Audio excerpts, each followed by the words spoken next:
sur cet ordinateur. Voilà. Donc, je disais tout à l'heure, ah oui, je vais marquer Léna en plus comme présent. Sinon, j'ai appelé, oui, je crois que j'ai noté tout le monde. J'ai marqué en plus.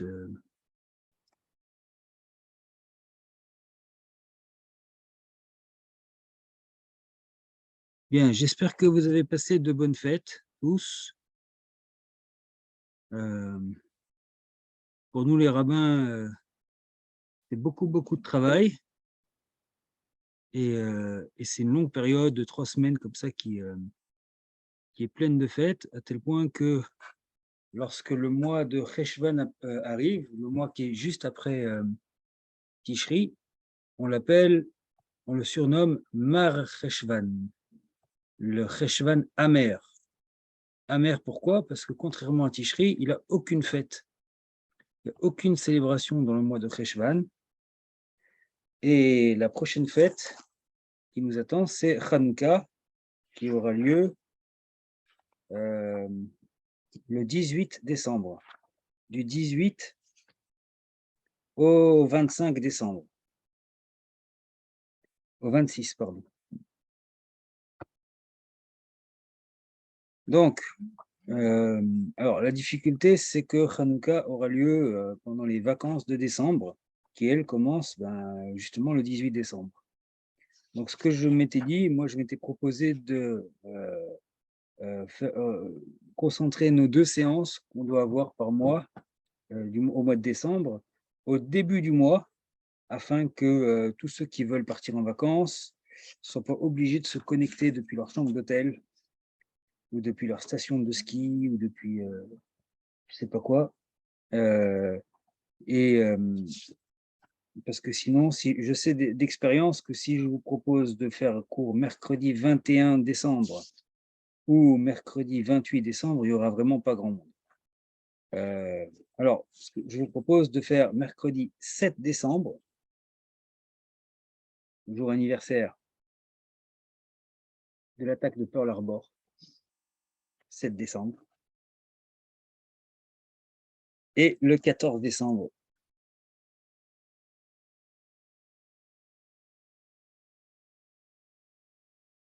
Si tout le monde est OK avec ça, je demanderai à Johanna qu'elle le mette sur l'agenda du site.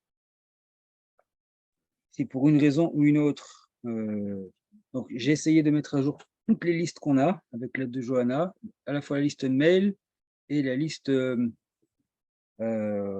groupe WhatsApp. Si pour une raison ou une autre, vous n'êtes pas dans le groupe WhatsApp ou vous n'êtes pas dans la liste des mails, autant me le dire tout de suite, envoyez-nous un message, soit à moi, mais en ce moment c'est difficile, soit à Johanna, secrétariat@masortie-nice.com, ou vous l'appelez au 04 93 88 25 20, numéro de téléphone qui se trouve directement sur le site, sur Google, sur tout ce que vous avez. Et vous protestez, vous dites comment ça se fait que je ne suis pas dans la liste. Et elle vous le mettra très rapidement. Et voilà. Donc aujourd'hui, si jamais vous n'avez pas reçu de mail de ma part avec des sources, c'est normal, parce que j'en ai pas envoyé. Parce que théoriquement, on est censé étudier ensemble le cycle de la vie cette année. Et donc, on devrait commencer par la conception, la naissance, telle qu'elle est vue chez les rabbins du Talmud. Oui, Connie, vous avez une question? Elodie, elle demande sur le WhatsApp si on peut lui envoyer le Zoom parce qu'elle est en retard. Est-ce que je peux lui Elle a envoyer? déjà le Zoom. Ah, bon. J'ai envoyé par mail à tout le monde, donc je ne sais pas quoi faire de plus. Le Zoom, comment on fait pour envoyer? Je peux lui Dites-lui que envoyer. normalement, tout est par mail, ou s'il y a une bonne âme qui veut envoyer à Elodie sur le lien, parce que moi, je ne sais plus comment on fait. Mais je sais que c'est bouché en ce moment, hein. Il faut être soit à moto, soit à vélo. sais plus comment on fait pour envoyer les... Toujours le même. Hein, Je le fais, vous inquiétez pas. Merci, merci. Oui, c'est toujours le même lien Zoom. Ça n'a pas C'est bougé depuis le mois de mars ou avril 2020.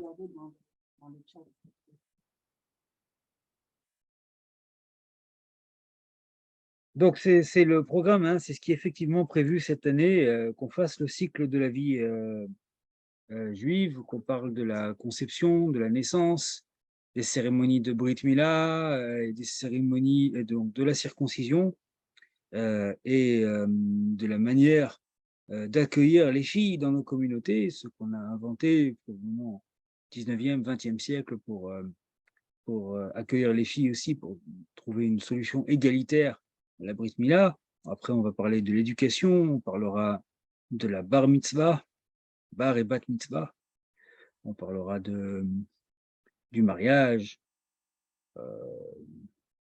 de la maladie, de la mort, du deuil, du divorce, de la conversion.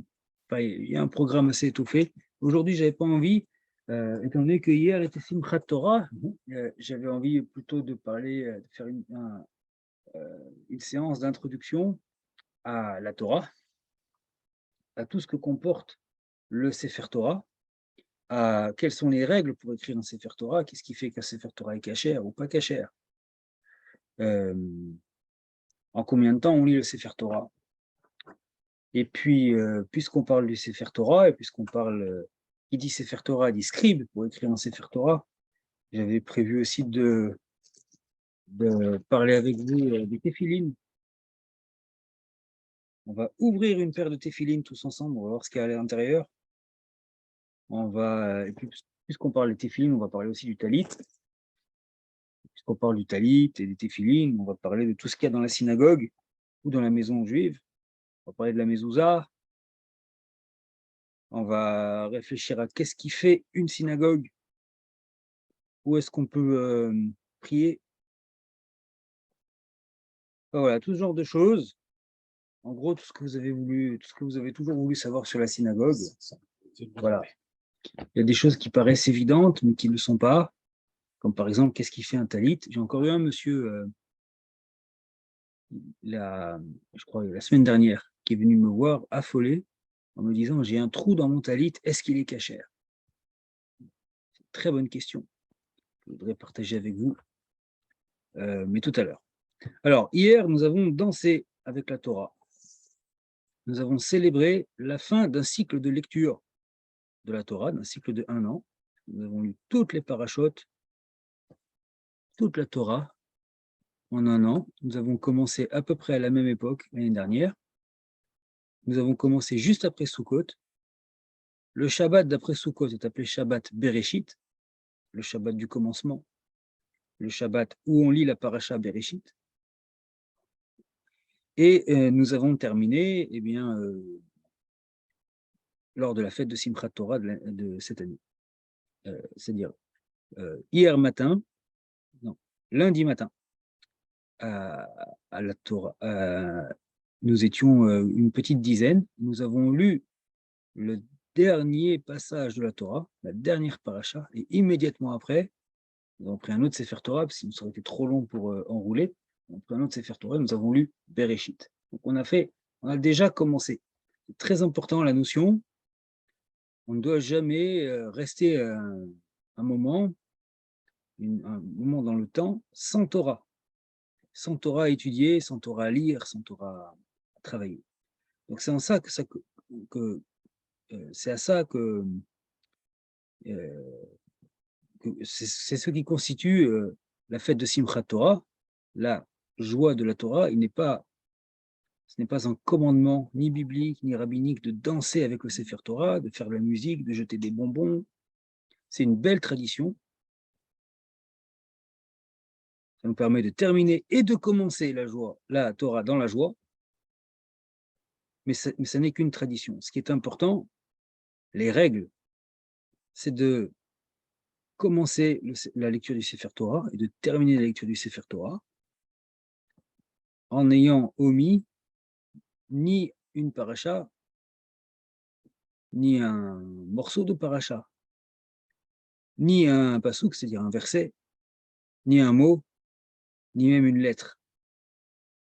Ce qui est important, c'est d'achever le cycle total, complet du Sefer Torah. Alors, qu'est-ce qu'il y a dans un Sefer Torah?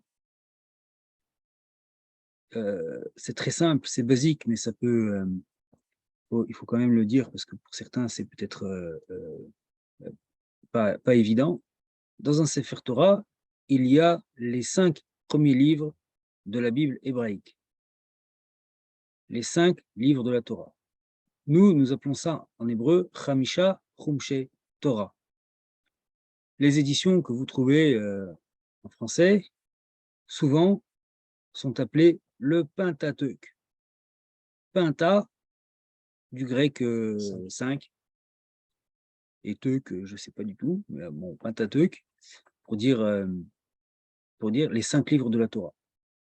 Alors, ce que nous appelons dans notre nomenclature la Torah, c'est ces 5 livres-là que sont la Genèse, l'Exode, le Lévitique, les Nombres et le Deutéronome. Très important de les connaître.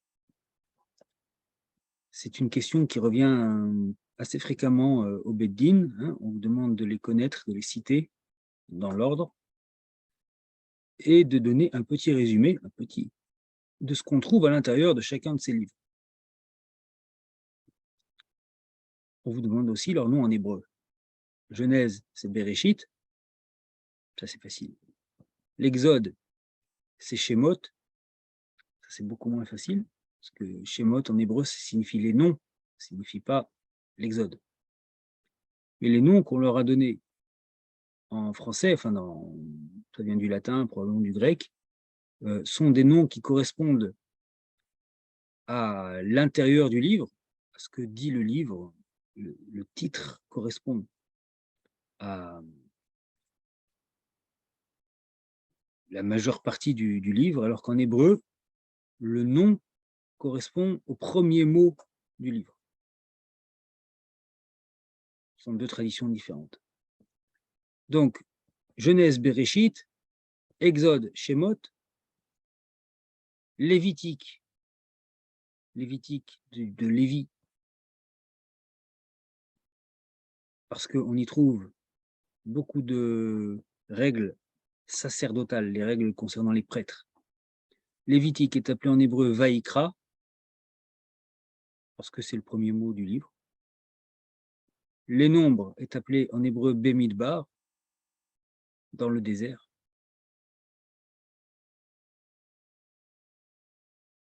Et le Deutéronome est appelé en hébreu Devarim. Deutéronome, parce que c'est une répétition de la loi. Deux, en grec, ça veut dire deux. Et nomos, c'est la loi. Il répète une deuxième fois la loi. Ça, c'est ce qu'il y a dans le Sefer Torah. Ne croyez pas, ne dites pas que dans le Sefer Torah, il y a la Bible, le Tanakh. Ces 5 livres de la Torah correspondent à la première partie de la Bible hébraïque. Première des 3 parties de la Bible hébraïque. C'est la Torah. Dans la Genèse,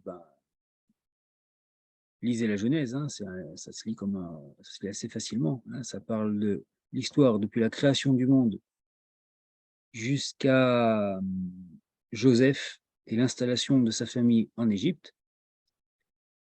Et l'Exode parle de l'esclavage en Égypte, du personnage de Moïse, de la façon dont il les 10 plaies, et puis la sortie d'Égypte, donc l'exode, l'exil d'Égypte.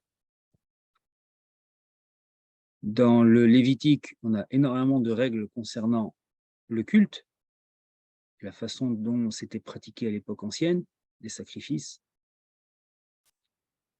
mais aussi des règles sur l'habillement des prêtres, et la construction du sanctuaire. Dans les nombres, il y a un certain nombre de péripéties qui arrivent aux Hébreux dans le désert. Et le Deutéronome est constitué pour sa majeure partie d'un immense discours fleuve de Moïse à l'article de la mort, enfin juste avant de mourir, une espèce de mise en garde pour la génération qui n'a pas connu l'Égypte, puisqu'ils ont erré 40 ans dans le désert après l'Égypte. Et le Pentateuque se termine avec la mort de Moshe.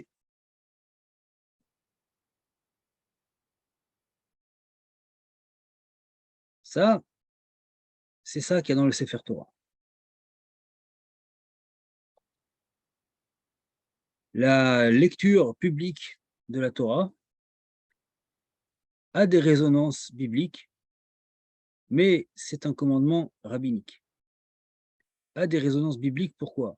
Parce qu'il était prévu dans la Torah que le roi d'Israël, si jamais on a besoin d'un roi, doit écrire un Sefer Torah et doit lire, avoir toujours un Sefer Torah près de lui. Et il y a une ou deux lectures publiques, je crois que c'est une lecture annuelle publique, ainsi que le grand prêtre a aussi une lecture annuelle publique du livre de la Torah dans le livre, dans le jour de Kippour. Mais sinon, il semble que dans l'univers biblique, en tout cas à l'époque du premier temple, il n'y avait pas de lecture rituelle du texte de la Torah. Autrement dit, la Torah, on parle de la Torah écrite, a été transmise à Moshe sur le mont Sinaï, il l'a consignée par écrit, on a peut-être fait une ou deux copies, on a peut-être fait 2 ou 3 autres rouleaux de copies. Et puis, on a même des témoignages à l'époque royale où plus personne ne lisait la Torah. C'était un bouquin qu'on avait mis dans la cave du temple. On y faisait très attention, mais 3/4 des gens avaient oublié de le lire et oublié ce qu'il y avait à l'intérieur. Il y a même un roi, j'ai bonne mémoire, c'est le roi Joas ou Josias, je ne sais plus quel des deux, qui redécouvre ce que dit le Sefer Torah et qui demande à son peuple de changer leur comportement. Et donc, on voit par ces épisodes bibliques que la Torah n'était pas lue régulièrement. Or, les textes qui ne sont pas lus régulièrement sont oubliés inexorablement. Et c'est un prophète contemporain du premier exil et de la construction du second temple, qui s'appelait Ezra, qui a institué une lecture publique régulière des textes de la Torah. Comment ça se passait au premier siècle? C'est très difficile à dire, parce qu'il y avait une personne qui lisait et tous les autres qui écoutaient. Est-ce que plusieurs personnes lisaient? Est-ce que ça se passait dans la rue? Ou est-ce que ça se passait dans un espace saint, sachant qu'il n'y avait pas encore de synagogue, que normalement tout était au temple? Bref, on ne sait pas très très bien combien de temps ça a pris et en combien de temps ça s'est imposé. Toujours est-il que il s'est imposé à l'époque rabbinique. Quand je dis l'époque rabbinique, c'est les premiers siècles de l'ère chrétienne. La lecture de la Torah, rituelle, régulière, était un élément constitutif du culte juif. Du coup, ça permet de ne pas oublier les textes. Ça permet de les travailler, ça permet de les commenter, ça permet de les faire vivre, dans tous les sens du terme. Parce que quand on les prononce, ils vivent, ça leur donne un souffle. Ça leur donne une autre dimension que le texte nu, tout seul, écrit. Alors, ils étaient sous leur forme ancienne, évidemment, sous la forme de rouleaux, puisque dans l'Antiquité, on écrit soit sur des tablettes, soit sur des rouleaux de papyrus, soit sur des rouleaux de parchemin. C'est beaucoup, beaucoup trop de texte pour être écrit sur des tablettes. Ça ferait des tablettes immenses. Les tablettes ont des avantages et des inconvénients. L'avantage, c'est qu'on peut écrire facilement sur des tablettes et que ça dure longtemps. L'inconvénient, c'est que les tablettes sont très fragiles en argile, ou sinon il faut écrire sur de la pierre, mais à ce moment-là, il faut un autre matériel, et puis la pierre, ça se transporte pas. Le papyrus, pour en fabriquer, il faut avoir le matériel adéquat. Et quand on n'habite pas près de la vallée du Nil, c'est pas facile, ça coûte très cher. Donc il ne reste que le parchemin. La Torah était écrite sur du parchemin, c'est-à-dire sur de la peau de bête, travaillée, hein, pas du cuir pressé, au calame, avec une plume qu'on appelle le calame, qui est soit une plume de volatile, soit un roseau.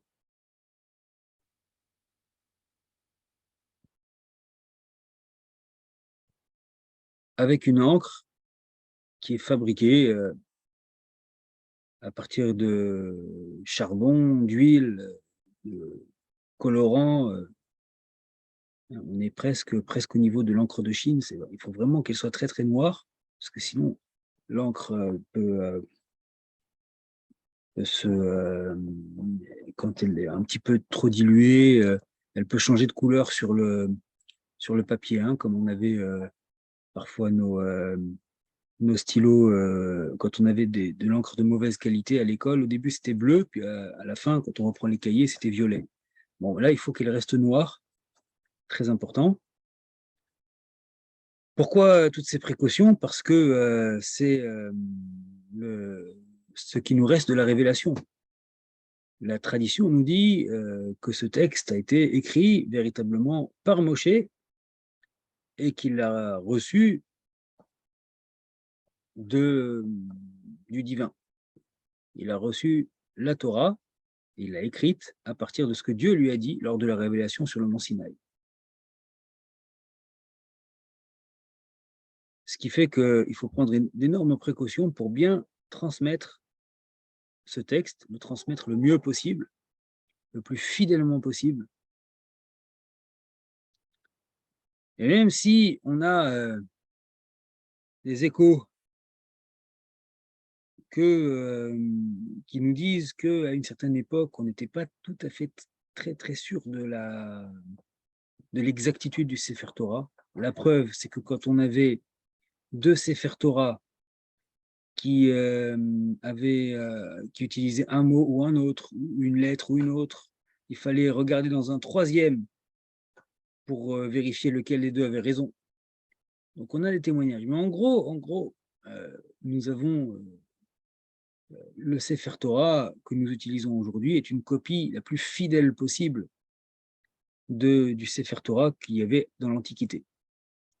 Peut-être pas celui que Moshe lui-même a transcrit ou a écrit, mais en tout cas, nous avons plus ou moins à 2-3 minimes différences le Sefer Torah qui était utilisé par les sages au 2e, 3e siècle de l'ère chrétienne.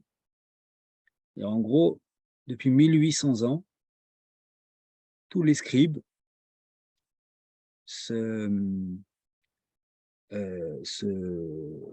font l'effort d'écrire des Sifrei Torah à partir d'un autre Sefer Torah et d'écrire exactement la même chose sans oublier un verset, sans oublier un mot, sans oublier une lettre, et de faire en sorte que les lettres soient bien formées afin qu'on ne confonde pas une lettre avec une autre, qu'elle soit suffisamment écrite avec une encre suffisamment claire, de manière à ce qu'elle ne s'efface pas avec le temps. Et si elle s'efface avec le temps, alors il faut repasser dessus avec un calame à l'encre.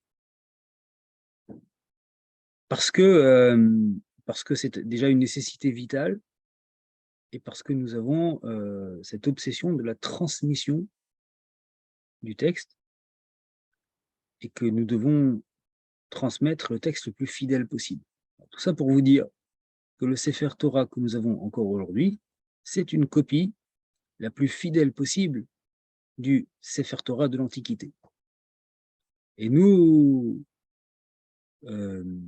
continuons, même si ça paraît complètement ridicule, absurde, anachronique à l'époque des tablettes numériques, nous continuons à n'utiliser pour les besoins rituels que des siffrés Torah qui sont cachers, c'est-à-dire constitués de parchemins écrits par un scribe juif, pratiquant,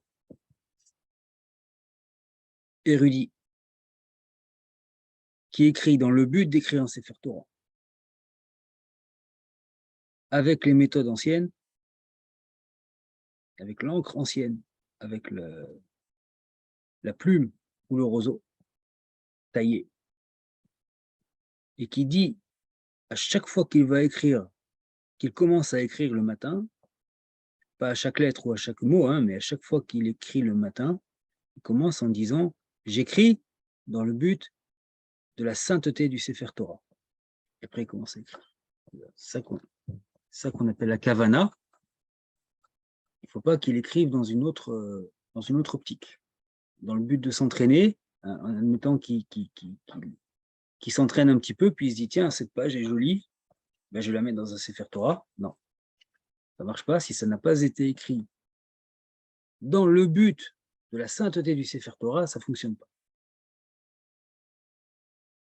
Parfois, il fait des erreurs, il rajoute une lettre kappa, ou il oublie une lettre. À ce moment-là, on peut effacer en grattant le parchemin de manière très délicate avec une lame de rasoir. Après, il faut poncer un petit peu pour que ça soit lisse, pour que l'encre ne se propage pas de manière un peu anachronique et de manière un peu anarchique dans le parchemin. Et une fois que c'est lisse, il peut réécrire par-dessus. Il ne faut pas trop se tromper. Parfois, il se trompe de manière trop grande, puis il a 1, 2, 3 ou 4 jours de travail qui partent à la poubelle. Pour que le Sefer Torah soit cachère, il faut qu'il soit sur des montants en bois. C'est un arbre de vie. L'arbre de vie, ça désigne aussi la Torah qui est entourée autour de bois. Pour qu'il soit cachère, il faut que chaque feuille de parchemin soit reliée entre elles par une couture pas avec du fil qu'on achète à la droguerie ou au supermarché. C'est un fil qui est fait à partir de tendons d'animal. Il faut évidemment que l'animal soit un animal pur, l'animal à partir duquel on a pris le cuir. Donc, si vous faites sur du cuir de lapin ou de chameau, ça ne fonctionne pas. Il faut faire du cuir de vache.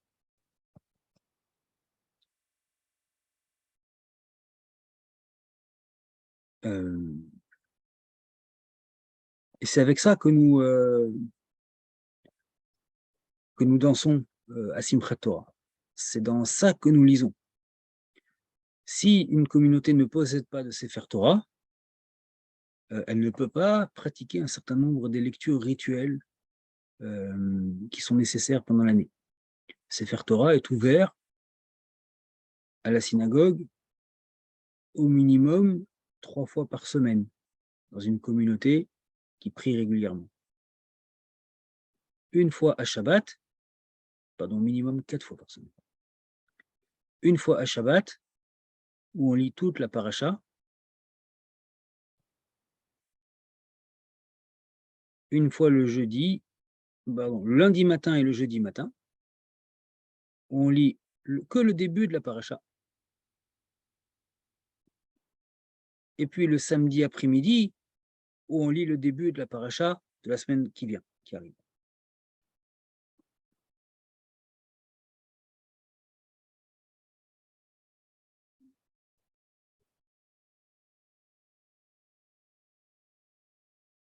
À l'époque de l'Antiquité, il y avait différentes méthodes pour différents découpages de lecture. du Sefer Torah. Ça ne nous a pas été légué par Moshe sur le mont Sinaï, puisque la lecture institualisée, ritualisée de la Torah est plus tardive. Donc les Juifs n'étaient pas d'accord sur combien il faut lire.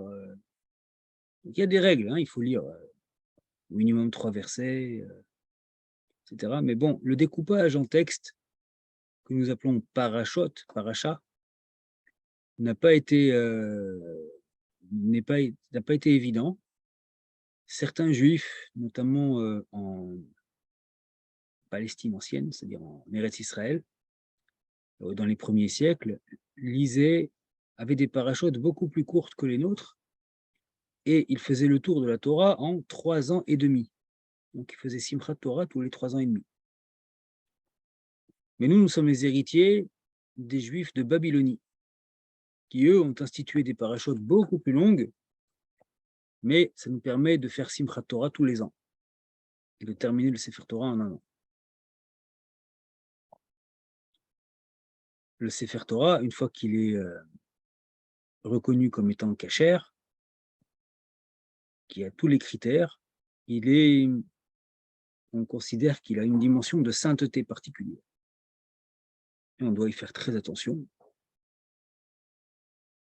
Le conserver le plus longtemps possible dans le maximum de sainteté. Sans Sefer Torah, on ne peut pas faire les bénédictions avant la lecture de la Torah. C'est-à-dire que si on est dans une communauté où il n'y a pas de Sefer Torah, où il y a un Sefer Torah mais il n'est pas cachère, à ce moment-là, on pourra, dans une mesure éducative, demander aux gens de prendre un chumash, c'est-à-dire de prendre un petit livre imprimé dans lequel il y a le texte de la Torah, c'est le même texte, c'est encore même mieux parce qu'il est imprimé. Donc on est sûr qu'il est fidèle. Je veux dire, on est sûr qu'il n'y a pas d'erreur sur l'imprimé, parce que ça a été vérifié par ordinateur, etc. Mais on ne peut pas faire la bénédiction de lecture de la Torah. Pour faire la bénédiction de la lecture de la Torah, il faut un Sefer Torah. C'est là que nous y tenons beaucoup. Si jamais on se rend compte pendant la lecture qu'il y a une erreur dans le Sefer Torah, eh bien on le referme immédiatement, on le range, on en sort un autre au même endroit et on continue la lecture. On ne peut pas lire, on n'a pas le droit de lire dans un Sefer Torah qui comporte une erreur. L'obsession de la transmission, l'obsession de la vérité du texte, de la fidélité au texte. Le texte est ainsi fait qu'il est en hébreu consonantique. C'est-à-dire qu'il n'y a que des consonnes. Le système de voyelles que vous connaissez en hébreu, les petits points, les petits traits en haut, en bas ou au-dessus des lettres, a été inventé vers le 5e, 6e siècle de l'ère chrétienne, parce qu'on voyait que les Juifs avaient de plus en plus de mal à lire sans voyelles. Ils ne connaissaient plus l'hébreu. Mais à l'origine, l'hébreu se lit, se parle et s'écrit, enfin, se lit et s'écrit sans voyelles. On ne peut pas parler une langue sans voyelles, mais les voyelles sont connues, font partie de la conjugaison, font partie de la morphologie des mots, mais elles ne sont pas écrites. Ce qui fait que c'est particulièrement difficile, avant de lire dans un Sefer Torah, il faut avoir fait un certain nombre d'études, et puis il faut avoir préparé sa lecture, parce que les débuts et les fins de phrases non plus ne sont pas marqués dans le Sefer Torah. Donc, ce que je regrette, c'est que à l'époque où nous étions tous présents, arrivé à ce moment-là du cours, je disais, levez-vous, on va dans la synagogue, on sort au Sefer Torah, puis on peut regarder dedans. Là, je sais que si je le fais, le problème, c'est que ça va couper parce qu'il n'y a pas de Wi-Fi dans la synagogue et on ne pourra pas. Mais bon, à l'occasion, quand vous serez à la synagogue, je vous montrerai comment c'est écrit à l'intérieur. C'est très beau parce que les scribes qui connaissent leur métier font en sorte que tout reste en colonne. Donc il y a des livres entiers qui vous apprennent à copier et à mettre un certain nombre de mots dans chacune des lignes pour que ça tienne à peu près droit. Donc il y a des colonnes, puis il y a des feuilles. Les scribes tracent des lignes, mais ils tracent des lignes avec un calame sans encre. Donc il les grave un peu à l'intérieur du parchemin. Et puis les lettres sont non pas comme nous en français, où on forme les lettres sur la ligne, c'est comme ça qu'ils nous apprenaient au CP. Là, les lettres sont pendues à la ligne du dessus. Et c'est très beau, elles ont une taille différente suivant la taille du Sefer Torah et du parchemin. On a un petit Sefer Torah qui est écrit tout petit, donc il faut avoir des bons yeux. On a un grand Sefer Torah qui est avec une très belle écriture, très lourd à porter, donc chacun a ses avantages et ses inconvénients. Il y a différentes formes de Sefer Torah, hein. Il y a les Sefer Torah orientaux qui sont dans un coffre en bois. Nous, on a des Sefer Torah plutôt occidentaux qui sont autour de 2 bâtons en bois, 2 colonnes. Qu'est-ce que je pourrais dire de plus sur le Sefer Torah? Oui, parfois, et ça c'est une tradition, ce sont des enseignements que les scribes apprennent dans un traité du Talmud qui s'appelle le traité Sophrim. Il y a des retours à la ligne qui correspondent à des paragraphes. Il y a des coupures dans le texte où un verset s'arrête à tel endroit, puis après il y a l'espace de 9 ou de 10 ou de 11 lettres, et puis à nouveau il y a une suite de textes sur la même ligne. Et puis parfois un texte s'arrête en plein milieu d'une colonne, en plein milieu d'une ligne, sans ce qu'on appelle parasha stuma ou parasha ptucha, sans véritablement qu'il y ait d'espace. C'est très bizarre. Et puis ce qui est encore plus bizarre, c'est quand il y a de la poésie, où là véritablement le texte est comme une œuvre d'art. Je peux pas expliquer exactement comment c'est, mais il est disposé de manière tout à fait artistique et tout à fait bizarre, ce qui fait que ça nous aide, parce qu'évidemment, il n'y a pas de numéro de page, vous en doutez. Mais quand on enroule un Sefer Torah ou quand on le déroule pour trouver la bonne page, quelqu'un d'habitué sait très bien dans quel livre on est, suivant les textes qui arrivent. On sait qu'il y a 2 décalogues, par exemple. Il y en a un dans le Deutéronome et un dans l'Exode. Et le décalogue, il est écrit d'une manière très spécifique, très particulière. Donc on sait, quand on cherche la paracha et qu'on est dans le Devarim, on sait que le décalogue, il est écrit dans la paracha Vaetranan, et que si on est là, donc on est dans la paracha Vaetranan, si ce qu'on cherche c'est après ou si ce qu'on cherche c'est avant, on enroule dans un sens ou dans l'autre. Pareil pour le cantique de la mer, il y a d'autres textes poétiques comme ça qui sont très, très flagrants, et puis il y a des textes qui ne sont pas poétiques, mais le texte de Kippour, par exemple, est écrit d'une manière très spécifique, très particulière, que je vous montrerai à l'occasion. Dernière chose qui frappe quand on lit un Sefer Torah, c'est qu'il y a des petites décorations sur certaines lettres. On appelle des tagim, des couronnes. Sur le shin, sur le aïn, il y a des petites couronnes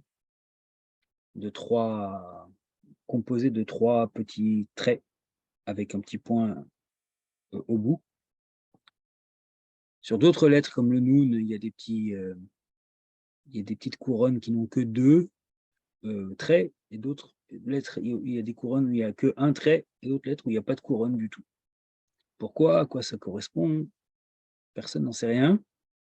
Un Sefer Torah est cachère même sans couronne, mais on dit que Rabbi Akiva aya doresh kol tag vetag sheba Torah. Rabbi Akiva, le grand maître, un des grands maîtres du Talmud, avait une imagination tellement fertile qu'il était capable de trouver une explication à chacune des petites décorations sur chacune des lettres du Sefer Torah.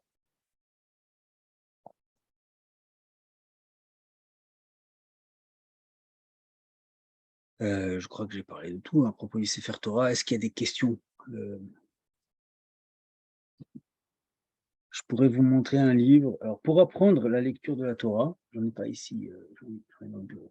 Pour apprendre la lecture de la paracha de la semaine qui arrive, les gens qui lisent dans la Torah ne sont pas forcément des rabbins. Hein.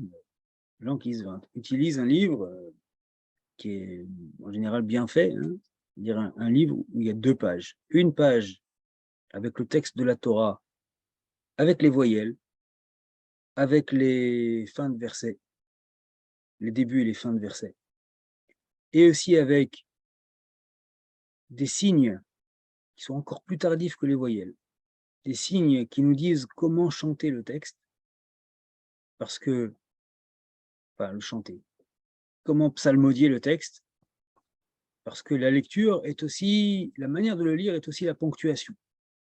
Et parfois, on risque de changer le sens si on déplace une virgule ou si on déplace une respiration. On risque de dire,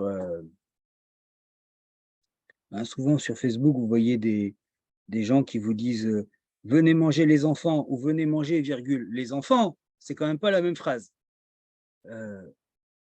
Là, c'est exactement pareil. On veut, pour pouvoir transmettre le texte le mieux possible, le dire le mieux possible. Et c'est à ça que servent ces petits signes-là qui nous enseignent comment que tel mot doit être relié avec tel autre et qu'il doit y avoir un temps d'arrêt avec le mot suivant pour éviter de confondre, pour éviter de... C'est juste une tradition qui nous a été transmise de génération en génération. Donc il y a d'un côté la page avec tous les renseignements dont on a besoin, puis de l'autre côté il y a la page avec le texte nu tel qu'il est dans le Sefer Torah.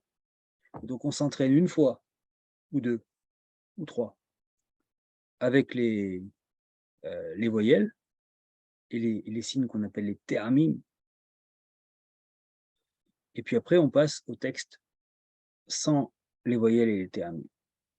Et une fois qu'on arrive avec le texte sans les voyelles et les théramim, après on est prêt à lire dans le Sefer Torah.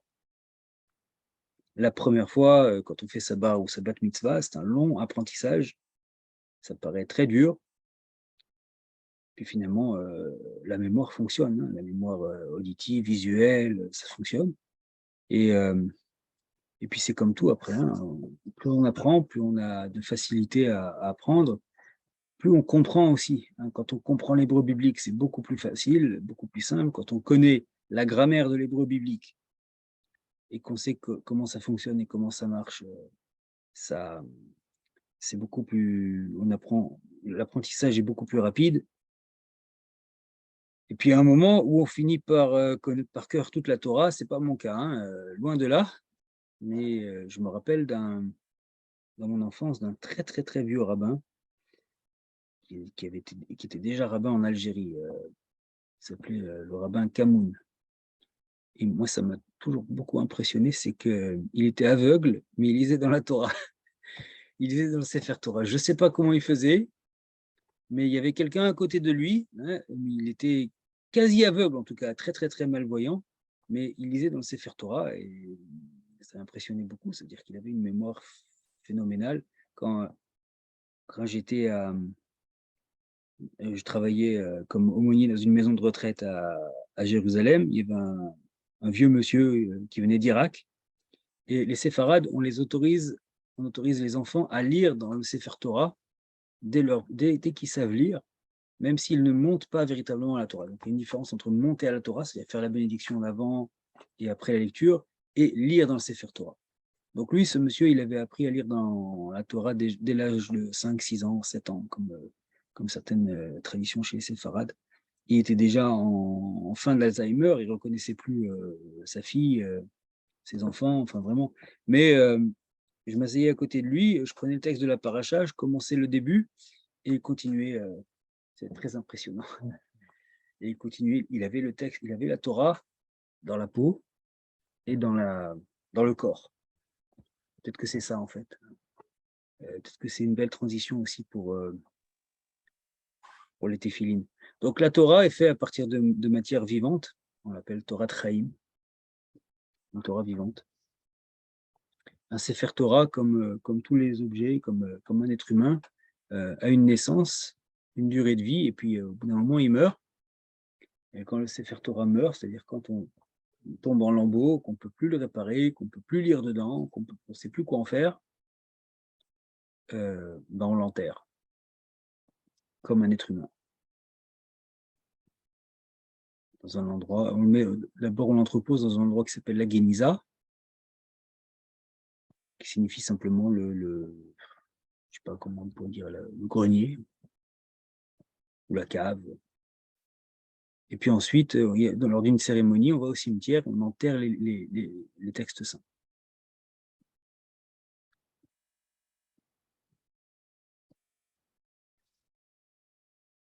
Je ne vois pas tout le monde. Est-ce qu'il y a des questions encore sur le Sefer Torah? Non, moi, je voulais juste rajouter par rapport à la personne qui avait l'Alzheimer. Peut-être qu'il se souvient de... Parce que si j'ai bien compris, Alzheimer, les gens, ils ont tendance à n'avoir plus que les souvenirs de leur enfance. Et du coup, bah, comme c'était les premiers souvenirs de sa vie, ça explique pourquoi il s'en souvenait encore. Mais c'est quand même très impressionnant qu'il ne puisse pas reconnaître sa famille, mais qu'il arrive à finir Oui. une partie. C'est très impressionnant, à quel point nous sommes capables d'assimiler un certain nombre de choses. Et alors, en hébreu, on dit Girsa de Yankuta. Ce qu'on a appris quand on est enfant, c'est pas pareil que ce qu'on a appris quand on est adulte. Il y a même, c'est une bonne transition. Il y a même un des passages dans les Pirkei Avot. Pirkei Avot, c'est un texte rabbinique qu'on étudie en général entre Pessah et Shavuot, qui sont des aphorismes comme ça de rabbins. Il y en a un qui dit celui qui apprend quand il est jeune, à quoi il ressemble? Il ressemble à quelqu'un qui écrit un texte sur du papier neuf. Et celui qui apprend quand il est déjà âgé, il ressemble à celui qui écrit sur un palimpseste. Palimpseste, c'est un parchemin qui a été écrit une première fois, qu'on a gratté pour l'effacer, et puis on écrit une deuxième fois dessus. Mais du coup, c'est moins joli. Et puis ça dure moins longtemps, et puis c'est moins bien, quoi. Donc oui, effectivement, quand c'est écrit, quand c'est ancré là-dedans, dès le plus jeune âge, on se rappelle toute sa vie, de sa langue maternelle, on se rappelle toute sa vie.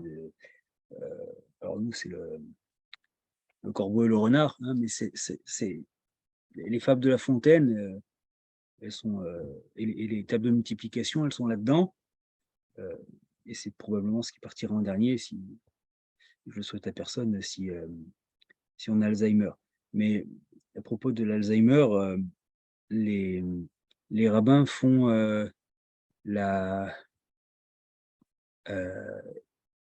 ils en parlent parce que pour eux, c'est la plus grosse angoisse. Pour une civilisation qui fonctionne sur l'érudition.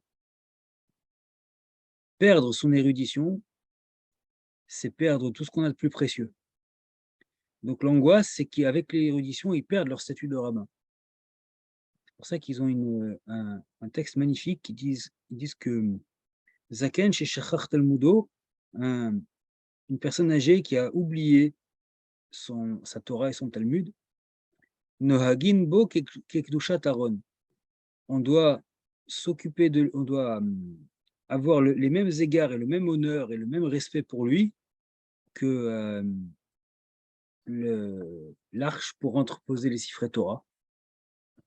Même s'il n'y a plus de Sefer Torah à l'intérieur, l'arche, on ne peut pas en faire n'importe quoi. C'est beau. C'est-à-dire que quelque part, la Torah n'est plus à l'intérieur de la personne, mais la personne c'est quand même quelqu'un qui a reçu la Torah, qui avait la Torah à un moment donné, donc on doit continuer à le considérer comme un rabbin.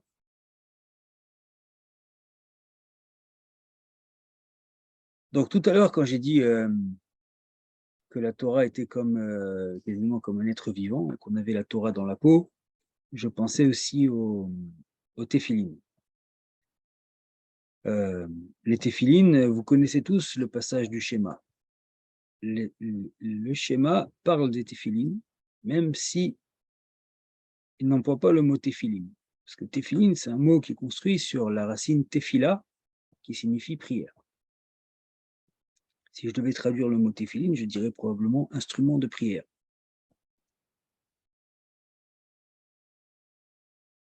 même si à l'origine, les téphilines n'étaient pas portés que pour la prière. À l'origine, un juif se levait le matin, mettait les téphilines, et puis en se couchant le soir, il enlevait les téphilines. C'est comme ça, en tout cas, que les sages du Talmud portaient les téphilines. Mais ils les enlevaient quand même pour un certain nombre d'actes, d'actions. Ils les enlevaient s'ils faisaient une sieste dans l'après-midi. Ils les enlevaient évidemment pour aller aux toilettes, parce que c'est impur. Que les téphilines doivent rester dans un moment pur.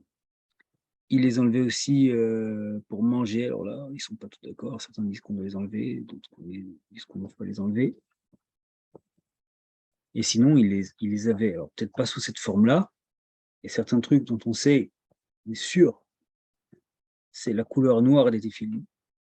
La couleur noire des téphilines, vous savez pourquoi les téphilines sont noires?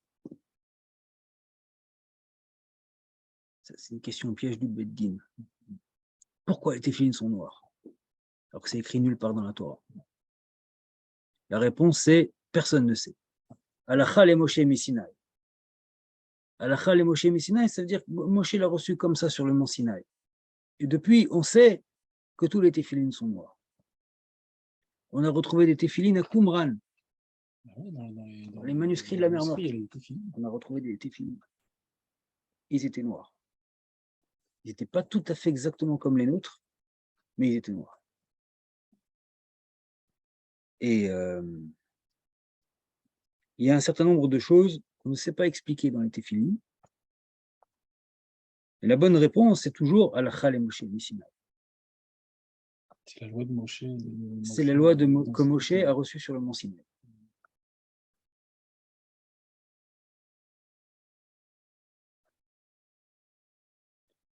Alors, que nous dit le schéma? Les paroles que je vous dis aujourd'hui, hein, voici ces paroles que je te mets aujourd'hui, que je t'ordonne aujourd'hui.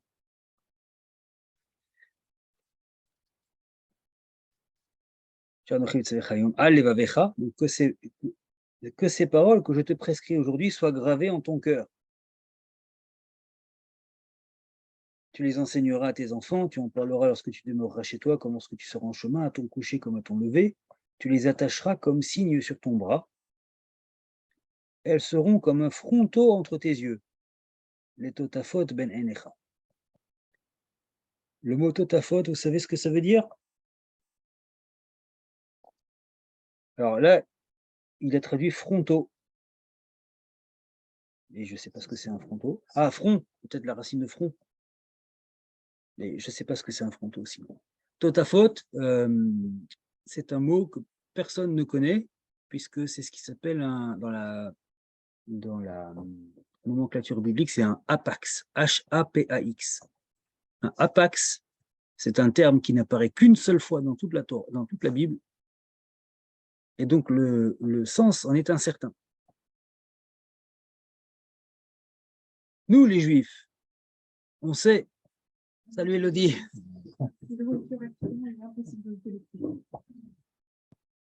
Eh ben, de toute façon, c'est enregistré et je mets sur YouTube après. Mais c'est bien d'avoir fait l'effort de venir et merci d'être venu quand même. J'étais en train de parler du mot totafot. Totafot et pas les totafot, parce que l'amed, c'est une préposition. Vehayu les totafot ben enecha, donc ça sera un totafot entre tes yeux. Personne ne sait ce que signifie le mot totafot. C'est pas de l'hébreu, parce qu'il y a 4 lettres. Oui, c'est peut-être de l'hébreu. Enfin, on ne sait pas très bien. C'est un apak, c'est un terme qui n'apparaît qu'une seule fois dans toute la Bible. Mais nous avons reçu comme tradition immémoriale, de génération en génération, que totafot, c'est les téphilines. La manière qu'a la Torah de nous enseigner, de faire une allusion sur les téphilines. Et ensuite, urtavtam al mezuzot betecha, tu les écriras sur les linteaux de ta maison et sur tes portes. Uvisharecha, ça on le verra peut-être pas aujourd'hui, mais en tout cas la prochaine fois. Et puis c'est pas tout, hein. c'est aussi dans le 2e paragraphe.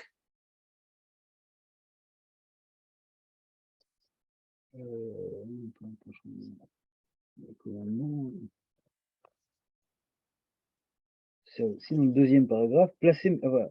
Placez mes paroles en votre cœur et en votre âme, attachez-les en signe sur votre main, qu'elles soient comme un fronteau entre vos yeux. Bon, alors là, la traduction est une traduction juive, mais quand on lit le texte, on a l'impression que c'est au sens métaphorique, que la Torah soit quelque chose de concret, entre vos mains, quelque chose de concret, sur votre cœur, quelque chose de, voilà, allégorique, spirituel, et puis entre vos yeux, c'est-à-dire qu'elle soit tout le temps, que la Torah soit tout le temps à votre esprit. Sauf que nous, les Juifs, on comprend toujours tout de manière hyper concrète. Et notre tradition orale nous a commandé de mettre véritablement la Torah sur notre cœur et véritablement la Torah entre nos yeux. Ça, c'est inexplicable. C'est une manière de dire que chacune des paroles divines doit être, même si elle peut être comprise dans le sens allégorique, elle doit être aussi comprise de manière hyper concrète.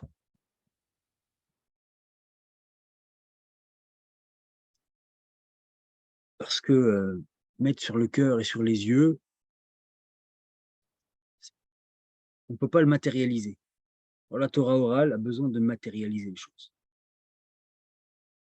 Donc, nous avons reçu comme tradition de mettre véritablement la Torah, d'avoir un rapport charnel avec la Torah. C'est ça que ça veut dire. Je me souviens d'un commentaire de José Eisenberg qui disait « La danse du peuple juif avec la Torah, Simchat Torah, c'est quelque chose de charnel et d'érotique. Nous aimons la Torah, nous l'aimons d'amour. Et alors d'un côté, nous dansons avec elle, de l'autre côté, avec les téphilines, tous les matins, nous l'inscrivons dans notre corps, dans le but qu'elle fasse partie de nous. Les téphilines, les lanières des téphilines sont en cuir. Les boîtiers des téphilines, même si ça a l'air d'être du bois ou du plastique, vous pouvez me faire confiance, c'est du cuir. Le boîtier est en cuir rigide. Les lanières sont en cuir souple.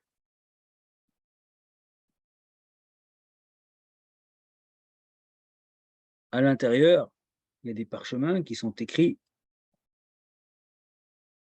sur du parchemin. Donc, c'est de la peau de bête. Le tout n'est pas collé, mais cousu, avec des fils, donc comme je vous ai dit, hein, c'est des tendons d'animal. Tout ça pour dire quoi? Que c'est de l'animal, que c'est une partie de notre corps, que nous inscrivons la Torah dans notre corps, je ne sais pas comment le dire. On peut y voir aussi une lecture charnelle, hein, enroulons autour de notre bras. Et personnellement, j'y vois plus une lecture, j'y vois plus une interprétation physique. La Torah doit faire partie de nous. Elle s'inscrit dans notre corps. Nous l'inscrivons volontairement à l'intérieur de notre corps. Nous ne faisons plus qu'un avec la Torah. Je n'ai pas amené mes propres téphilines que j'ai reçues à ma bar mitzvah et je n'ai pas pensé. Je les amènerai demain par la force des choses puisqu'on a une bat mitzvah demain matin. Mais c'est très impressionnant parce qu'on reçoit à l'âge de 13 ans un objet qui sent le neuf, hein, un peu comme les cartables. Avant, on avait des cartables en cuir ou des trucs. Et au début, on a toujours du mal. Et puis après, ça se détend, ça se fait.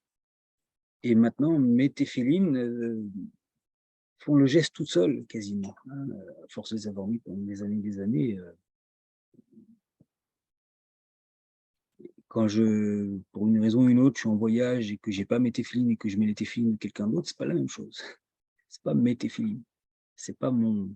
C'est peut-être le même rapport qu'un musicien avec son instrument. Même avec la partition. Même avec la partition. Mais maintenant, quand vous parlez de cette boîte, en fait, j'ai eu cette idée que peut-être il y a deux signes. Donc, il y a sur la main et entre les yeux. Sur la main, c'est toujours visible pour soi-même, alors qu'entre les yeux, bien sûr qu'on peut peut-être voir quelque chose, mais en fait, c'est l'endroit où l'autre personne, quand elle te parle, quand elle te voit, qu'elle voit en premier. Et donc, ça peut être quelque chose pour les autres, parce que c'est un signe. C'est joli, c'est une belle interprétation. Je ne sais pas si ça correspond à tout, parce qu'à l'époque du Talmud, ils portaient des espèces de turbans et ils plaçaient les téphilines sous le turban. Et donc, mais c'est joli comme interprétation. Ça veut dire que le téphiline du bras, c'est pour soi, hein, on le voit, est à nous, tandis que le téphiline de la tête, on peut l'oublier et c'est un signe pour les autres. Oui, c'est intéressant. Pour chercher l'étymologie des mots, des lettres, je ne sais pas, mais peut-être c'est quelque chose pour montrer. Les boîtiers sont appelés en hébreu bait. Bait comme la maison. Exactement. C'est la maison du texte. C'est la maison dans laquelle il y a un texte. Alors, il y a effectivement, comme Olga l'a dit, il y a deux boîtiers. Un boîtier qu'on place en face du cœur, mais sur le bras. Sur le bras gauche quand vous êtes droitier, sur le bras droit quand vous êtes gaucher. Et ensuite, il y a, avec les lanières, il faut faire un certain nombre de tours sur l'avant-bras. Le Shulchan Aruch, il dit 7 ou 8. C'est pas forcément un truc hyper codifié. Et puis après, il y a plusieurs traditions pour les nouer sur la main. Il y a Ashkenaz, il y a Séfarad, il y a Marocain, il y a toujours un dans les synagogues, certaines synagogues, pas la nôtre, mais il y a toujours un pour te dire, mais c'est pas comme ça, tu t'es trompé, regarde, fais comme moi, et ça part en bagarre, non, c'est comme ci, non, c'est comme ça. Donc moi, j'enseigne la façon dont on m'a appris moi, parce qu'il faut avoir une méthode, hein, mais Rivon, il m'a montré un jour un livre où il y avait 6 ou 7 croquis de différentes façons de mettre les téphilines sur la main. Il y en a qui... alors les Ashkénazes, ils font... ils mettent les deux doigts comme ça, ensemble, enroulés, tandis que nous enroulons uniquement sur le majeur. Bon, après, oui, alors ça fait un shin, ça fait un truc. Il y a aussi un yod, un dalet, suivant la manière de les nouer. Alors ça aussi, j'ai un élève un jour qui a reçu ses téphilines, il ne savait pas comment faire, il a tout enlevé, il a aussi dénoué le nœud. Donc, il faut garder le nœud. Hein. Le nœud des téphilines, c'est quelque chose de très important.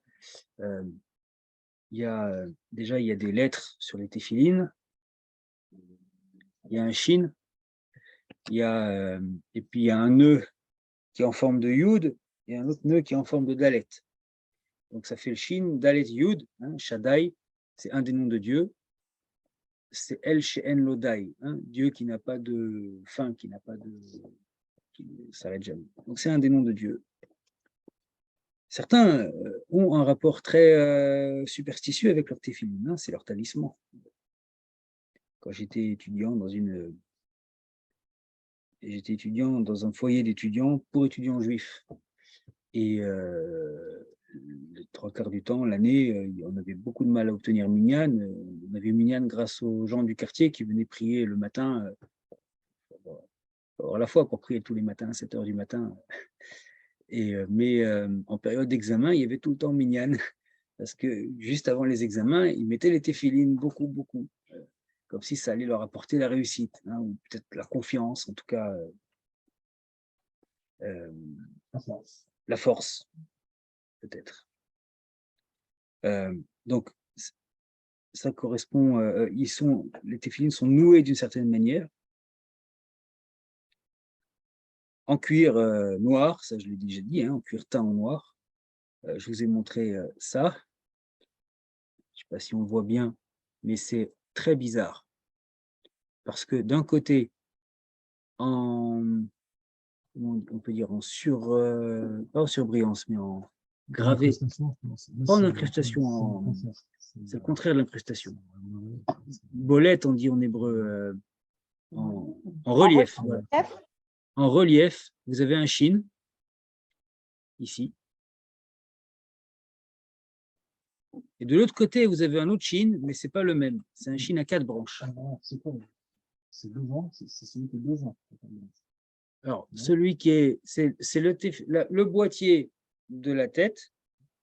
D'un côté, le côté droit, c'est le shin à 3 branches, et du côté gauche, c'est le shin à 4 branches. Vous savez pourquoi? Halakha le Moshe Missinaï. Ah, sérieux? Ah oui? D'accord. D'accord. Il y a des interprétations. 3 et 4, c'est le chiffre 7, c'est 7 jours de la semaine, le Shabbat, c'est le truc, c'est le machin. La vérité, c'est qu'on n'en sait rien. D'accord. Ce qui est important, c'est que dans le boîtier de la tête, il y a 4 petits boîtiers. Vous voyez, il y a 3 rainures là, au milieu. Je vous montre. Il y a 4 petits boîtiers qui correspondent chacun à 4 petites encoches dans lesquelles il y a 4 textes différents. 4 parchemins.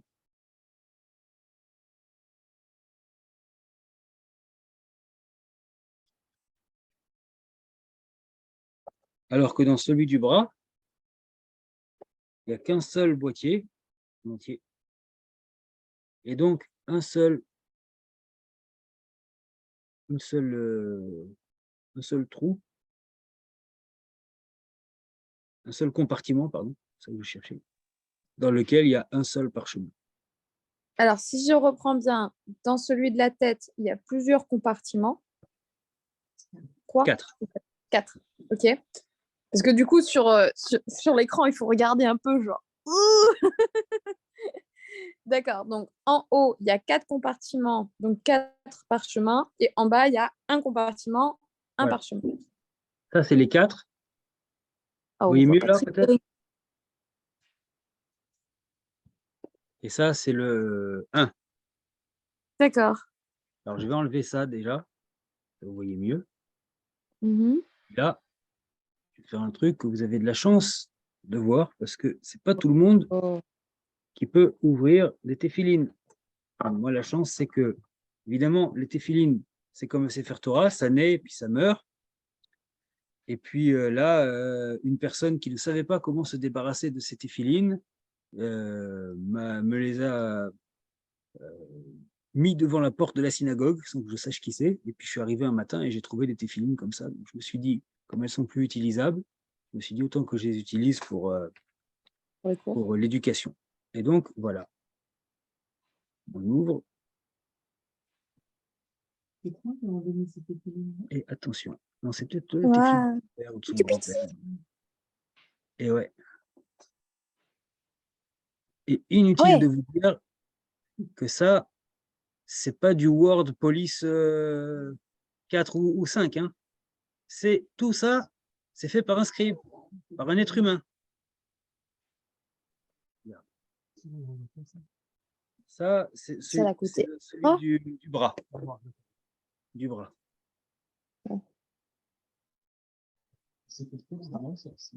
Ah, voilà, la bonne question. Tout simplement, la Torah parle des téphilines en 4 endroits.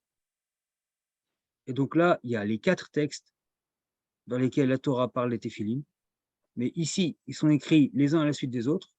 Vous voyez, un texte, et puis le deuxième arrive. Tandis que dans le téphilin, le boîtier de la tête, ils sont écrits les 4 séparément.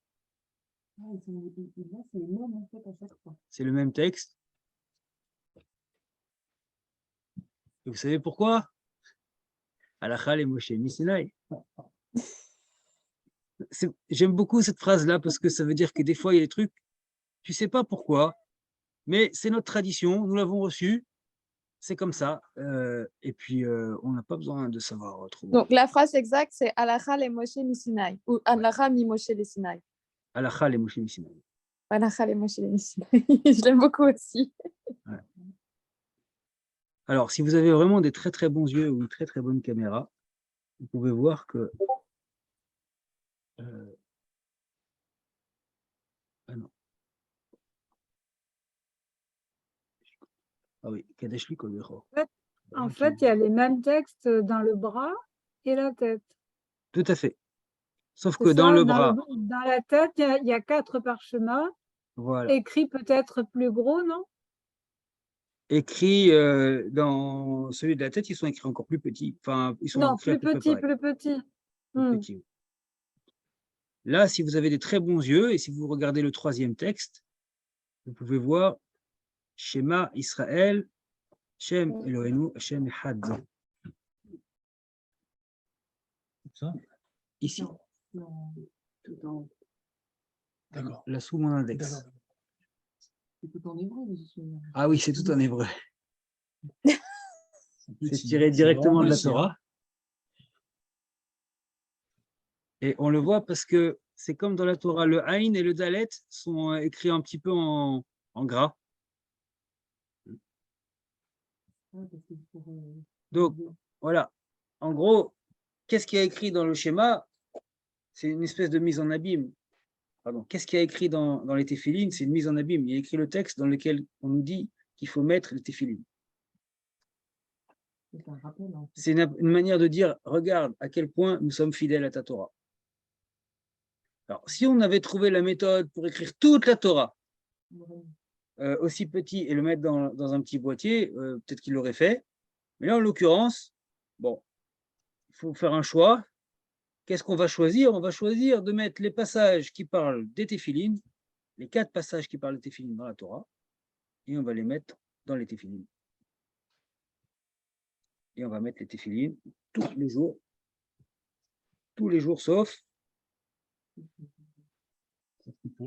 sauf les jours de Shabbat et de fête. Téphilines étant considérées comme une alliance avec Dieu, on considère qu'on a besoin tous les jours de 2 alliances avec Dieu. Il y en a une qui est avec nous, on ne peut pas s'en séparer, c'est l'alliance de la Brit Mila, la circoncision. Et puis, il y en a une qu'on met activement, volontairement, tous les jours, c'est les téphilines. Et puis quand on fait Shabbat, on n'a pas besoin de mettre les téphilines, puisque Shabbat, c'est aussi une alliance. Et quand on fait Yom Tov, un peu.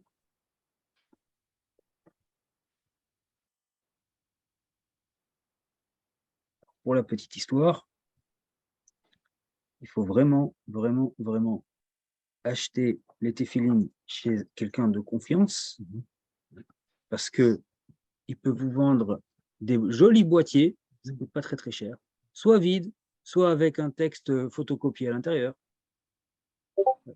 Parce que quand vous l'achetez, il ne vous l'ouvre pas. Hein, sauf moi, j'ai acheté les téphilines de mon neveu chez un vrai sophère, qui les a écrits pour mon neveu, et qui a, moi j'étais pas là, mais il m'a envoyé le WhatsApp, qui a invité mon neveu à venir, qui lui a montré ses parchemins, et sur place, il a placé les parchemins dans les téphilines et les a cousus devant lui. Donc là, mieux que ça, on ne peut pas. Mais sinon, on est obligé de faire confiance à celui qui nous le vend, on est obligé de faire confiance et de savoir que déjà que c'est pas vide, ou que c'est pas des parchemins photocopiés ou des parchemins avec n'importe quoi ou autre chose. Pire que ça, les 4 là, ils sont placés dans un certain ordre. Ils doivent être écrits dans l'ordre chronologique. Écrits dans l'ordre chronologique.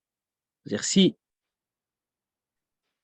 pour une raison ou une autre, le scribe s'est rendu compte, alors que, par exemple, qu'il était en train d'écrire le 3e, que le premier avait un défaut, il est obligé de tout réécrire depuis le début. S'il écrit le 3e et le 4e et qu'après, il réécrit un autre premier, les téfilines ne sont pas cachères. Après, on les fait regarder. C'est dur comme métier. C'est un métier très dur. Oui, on les fait vérifier régulièrement.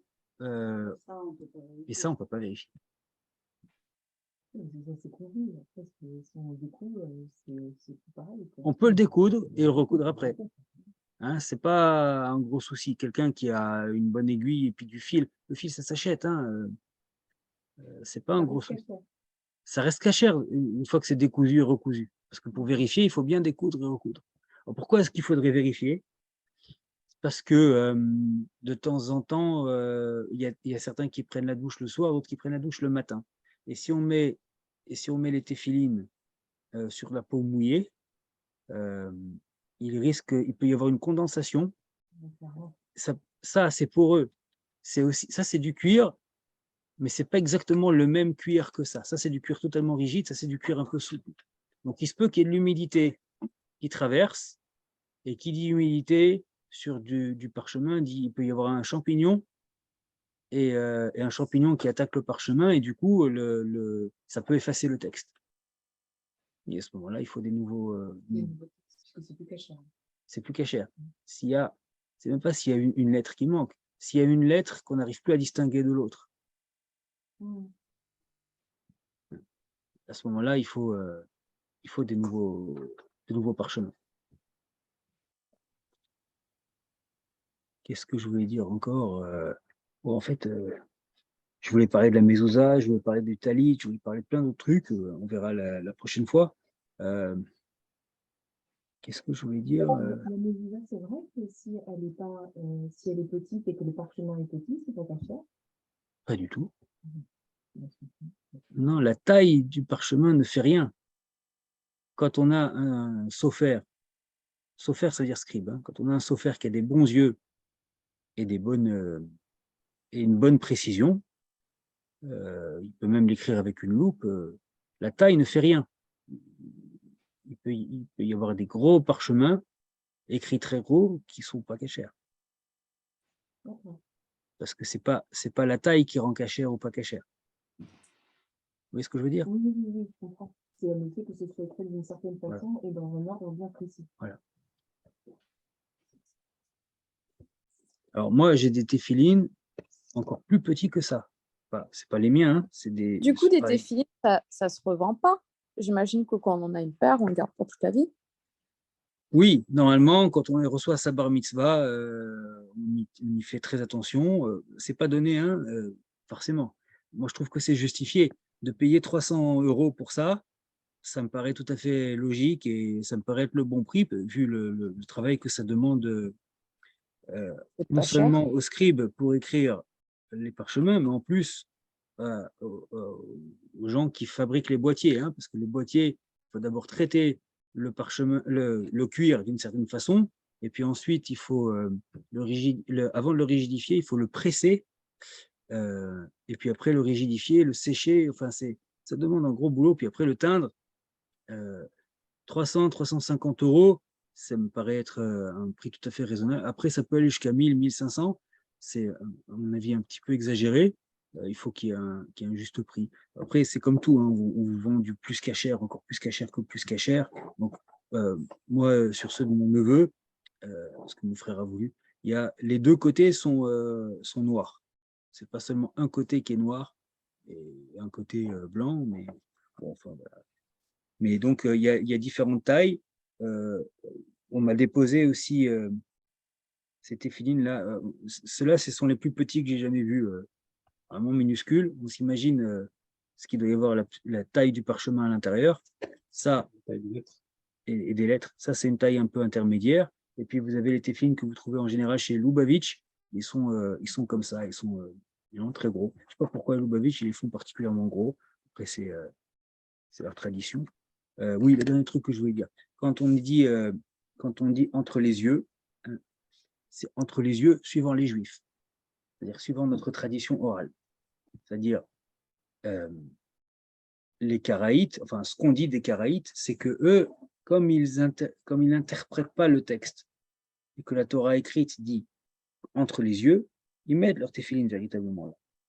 Or, nous avons reçu de tradition orale de mettre les téphilin dans l'axe des yeux, mais ni entre les yeux, ni sur le nez, ni sur le front. Nous devons mettre les téphilin là où il y a les cheveux, à l'endroit, je crois, ça s'appelle la fontanelle. Fontanelle, c'est l'endroit où les os vont se souder. D'accord. La réunion des os. Alors c'est pas tout à fait là, c'est un peu plus bas. Nous, on doit mettre le bas du boîtier à la naissance des cheveux. Et le haut du boîtier, ben, complètement là où il y a des cheveux. Alors, s'il y a des gens qui n'ont plus de cheveux ou des chauves, ils mettent là où étaient leurs cheveux. Mais jamais là. Si on met les téphilines là, c'est pas cachère. Et si on les met là, non plus. Pareil pour le cœur, le bras, il y a une certaine manière de les poser. On les pose toujours contre la peau, hein, jamais sur un vêtement ou sur quelque chose. Et puis bon, droitier, gaucher, si quelqu'un a perdu un bras, comme il fait, c'est quelqu'un d'autre qui l'aide. Si quelqu'un a perdu, après tout ça c'est détaillé dans la halakha, hein. Si quelqu'un a perdu les deux bras, il peut mettre que les téphilines de la tête. S'il a perdu la tête, il est exempté des téphilines. Par contre, est-ce que quand quelqu'un décède, qu'est-ce qui se passe avec les téphilines? Alors, est-ce que vous avez tous entendu la question de Élodie? La question c'est quand quelqu'un Pas vraiment. décède, que fait-on de ces téphilines? Donc, à une époque ancienne, où c'était très difficile de les trouver, où les gens vivaient dans un milieu très pauvre et que c'était très difficile de les acheter, les téphilines duraient quelques générations.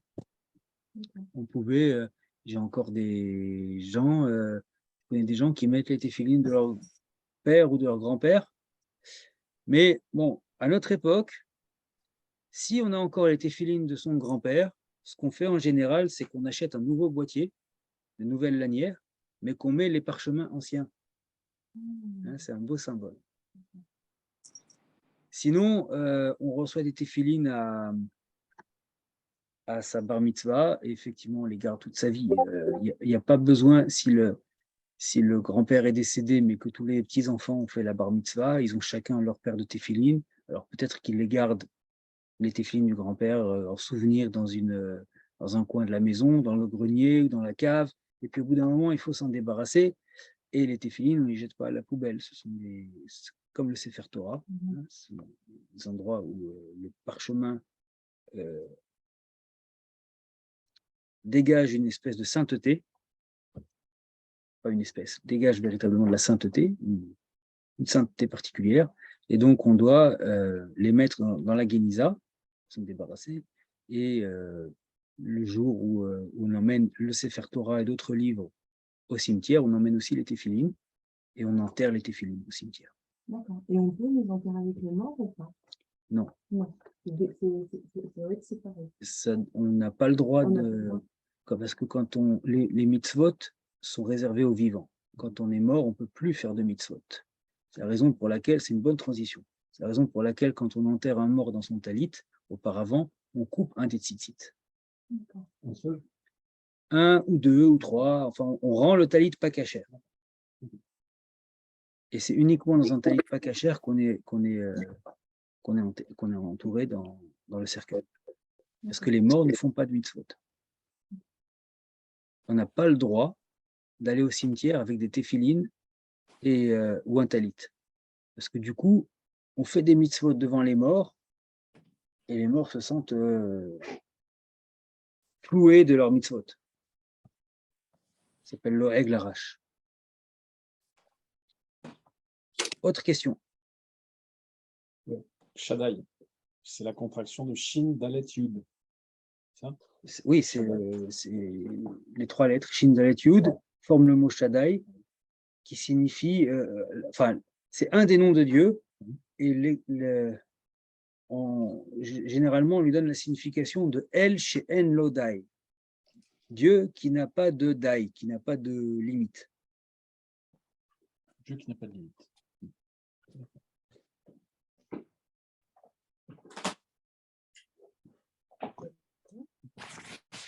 Merci. Pour être vraiment, pour rentrer vraiment dans les détails, il y a une façon de fabriquer les téfilines séfarades, une façon de fabriquer les téfilines ashkénazes, et il y a même une marloquette, une polémique, un désaccord entre deux sages, dont l'un était le grand-père de l'autre. Rashi faisait ses téfilines d'une certaine façon, et Rabbeinu Tam, qui était son petit-fils, lui faisait les téfilines d'une autre façon. Je ne sais plus exactement quelle est la différence. Je crois que c'est la différence dans l'ordre des lettres, dans l'ordre des parchemins, du boîtier, enfin, je ne sais plus. Et donc, de manière standardisée, les téfilines qu'on vend dans le commerce, c'est les téfilines de Rashi. Mais certaines personnes, pour être sûr de faire la vraie mitzvah telle que Dieu le demande dans la Torah, ils mettent le matin 2 paires de téfilines, celle de Rashi et celle de Rabbeinu Tam. À un moment particulier de la prière, ils changent de téfilines et en mettent d'autres. C'est vraiment un grand niveau de pratique religieuse. Et donc, ça arrive parfois que vous voyez des gens dans les synagogues qui enlèvent leur téfilines en plein milieu de la prière, qui en mettent d'autres, une autre paire. Celle de Rashi est enlevée pour mettre celle de Rabbeinu Tam, juste pour dire qu'on a accompli le commandement suivant les 2 avis. Après, s'il y avait un troisième avis, je ne sais pas comment il ferait. Bon, si on avait 2 têtes, ça serait simple, mais ce n'est pas le cas.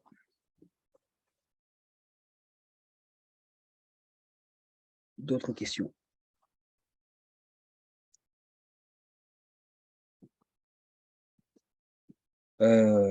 Alors, je ne me rappelle plus, la prochaine date du cours, ce n'est pas la semaine prochaine. Aujourd'hui, nous sommes le 19, il n'y a pas cours mercredi 26. En revanche, nous retrouvons ici le 2 novembre. 2 et 23 novembre, notez-le bien. Et si vous l'oubliez, l'agenda du site est à jour.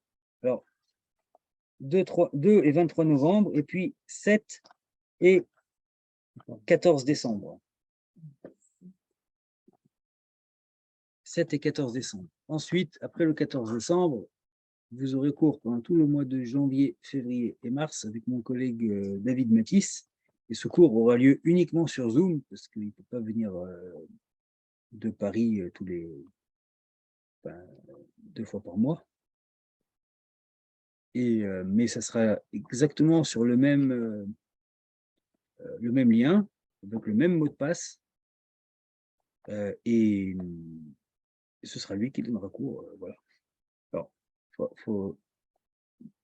il parle très bien français, de temps en temps, il cherche quand même ses mots, il a besoin, s'il y a quelqu'un qui parle très très bien l'anglais pour l'aider, voilà, c'est un Américain hein, qui est en France depuis quelques années quand même, hein, mais bon, les Américains, quoi.